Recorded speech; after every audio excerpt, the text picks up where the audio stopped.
नमस्कार। SN Costa स्वदेशी भाव चैनल में आप सभी का हार्दिक स्वागत है। स्वदेशी भाव, आज स्वदेशी भाव पर अपने विचार आपसे साझा करना चाहते हैं। हमें विदेशी सामग्री, विदेशी सामान अच्छे लगते हैं। क्यों?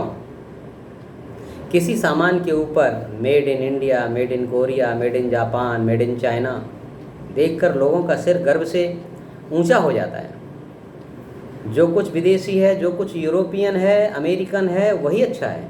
हमारे यहाँ की बनी हुई चीज़ें, सामग्री घटिया है। लोगों की धारणा बन गई है भारत में कुछ भी अच्छा नहीं बन सकता।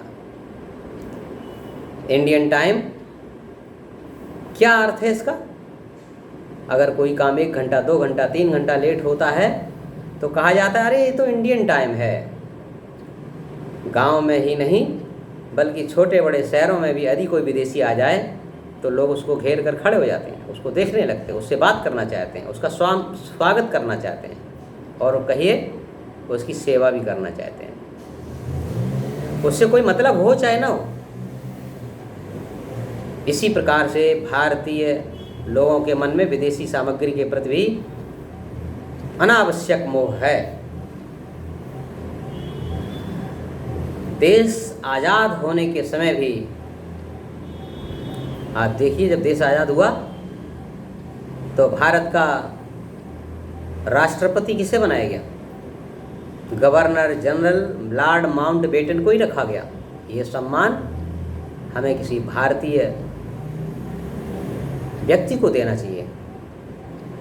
पाकिस्तान ने आज़ाद होते ही जिन्ना को गवर्नर जनरल बना दिया, लेकिन भारत में लॉर्ड माउंटबेटन बना। ये हमें वही भाव दिखाता है कि हमारी गुलाम की मानसिकता अभी तक हटी नहीं है और हमने जो राष्ट्रीय स्वाभिमान सर्वोपरि होना चाहिए उसके बजाय विदेशी व्यामोह के जाल में अभी भी फंसे हुए हैं। भारत सोने की चिड़िया था। 1000 साल पहले किसी समय पांड्य और चोल साम्राज्यों के समय में भारत का व्यापार भारत के पक्ष की ओर झुका हुआ था। यहाँ से पूर्वी एशिया के देशों में Burma, Indonesia, Malaysia, Java, Sumatra, Borneo, Thailand, Vietnam, Cambodia आदि देशों से होता हुआ चीन तक व्यापार होता था और भारत के पश्चिमी समुद्री तट से अरब और यूरोप के देशों तक व्यापार होता था। यहाँ के भारतीय मसालों की धूम थी। काली मिर्च और लौंग और अन्य भारतीय मसाले यहाँ से पानी के जहाज़ों में लाद के ले जाते थे और सोना जवाहरात लेकर के आते थे और तभी भारत सोने की चिड़िया कहलाया बना और एक शक्ति थी। 25 से 30% तक कुल विश्व व्यापार में भारत का हिस्सा था। ढाका का मलबल तो इतना प्रसिद्ध था कि ब्रिटिश काल में भी एक छोटी सी अंगूठी से होकर के पूरा थान पार निकल जाता था। कारीगरों के हाथ तक अंग्रेज़ों ने कटवा दिए थे। अंग्रेज़ों ने देश को दोनों हाथों लूटा। 18वीं शताब्दी में औद्योगिक क्रांति कैसे हुई? कहाँ से हुई? पैसा कहाँ से आया? लगान और अन्य करों के रूप में वसूले गए धन को यहाँ से ले जाकर उन्होंने बड़े बड़े उद्योग धंधे स्थापित किए। नहीं तो 17वीं शताब्दी में ब्रिटिश एक गरीब देश था। वो मजबूरी थी गुलामी के दिन की, लेकिन अब हम गुलाम नहीं हैं। अब मजबूरी भी नहीं है, अब तो हम स्वतंत्र हैं।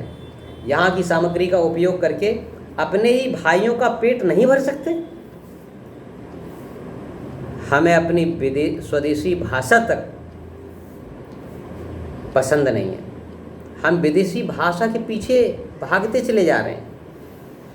अंग्रेजी भाषा के प्रति मोह हमारी मूर्खता की हद पार कर गई है।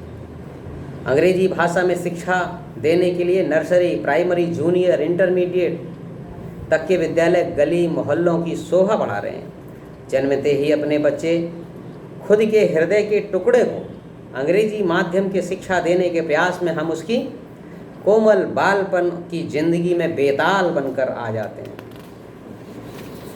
ये जानते हुए कि प्राइमरी शिक्षा मातृभाषा में ही होनी चाहिए। इतिहास में राणा प्रताप महान थे या अकबर, ये बच्चा जान ही नहीं पाता है। शिवाजी के बारे में कुछ जानते ही नहीं। भारत के किसी क्षेत्र का श्रेष्ठ इतिहास बच्चों को पढ़ने को मिलता ही नहीं। दिल्ली सरोवा जगदीश सरोवा, केवल दिल्ली का सल्तनत का ही इतिहास पढ़ाया जाता है और उसमें भी भारतीयों के पराजय का इतिहास केवल पढ़ाया जाता है। भारतीयों के पराजय का इतिहास पढ़ाने के बाद भी फिर उन्होंने भारत के ऊपर कितना क्या अत्याचार किया, कितना कर वसूला, माँ बहनों पर कितना अत्याचार किया, उसको भी छिपा दिया जाता है। यहाँ पर केवल पढ़ाया जाता है गुलाम वंश, खिलजी वंश, तुगलक वंश, लोधी वंश, मुगल वंश, केवल विदेशियों के आक्रांताओं के जीत का इतिहास पढ़ाया जाता है। हमें स्वदेशी भाषा और अपने इतिहास से हमें दूर रखा गया है और यही पाठ पढ़ाया गया कि अंग्रेजों ने देश को एक किया। वेद पुराण गणरियों के गीत हैं। भारतीय ज्ञान ब्रिटिश के किसी पुस्तकालय के एक अलमारी के ज्ञान से भी कम है। हमें बताया गया, यही पढ़ाया गया, आर्य भारत के मूल निवासी नहीं हैं, बाहर से आए, अतः आर्यों का भी भारत के ऊपर कोई हक नहीं बनता। बहुत समय तक देश गुलाम रहने की वजह से हमारी मनस्थिति और ये पराजित और गुलामी मनस्थिति देश की स्वतंत्रता के बाद बढ़ती चली जा रही है। कुल मिलाकर स्वदेशी भाव स्वतंत्रता की एक भावना है। अपनी ही जमी होगी और अपना आसमां होगा, कहते कहते कितने लोग फांसी के फंदे पर चढ़ गए। ये भाव लेकर फांसी पर झूलने वाले क्रांतिकारियों के भाव का सम्मान अब करना ही होगा। हमारी भोग की प्रवृत्ति बढ़ती जा रही है, जो हमारे विवेक और बुद्धि को नष्ट कर रही है। पैसा आता जा रहा है और लोग लक्ष्मी वाहन उल्लू बनते चले जा रहे हैं। भ्रष्टाचार में डूबकर मेहनत कश किसान मजदूर की कमाई अपराधी और राजनेताओं के पास एकत्रित होती चली जा रही है। कई लोग काली कमाई के लिए अपने बैंकों पर विश्वास नहीं करते, वो अपने इस धन को स्विस बैंक और सिंगापुर के बैंकों में जमा करते हैं। कई बार पैसा जमा करने के बाद जब वो मर जाते हैं तो वारिसों को एक कौड़ी भी नहीं मिलती।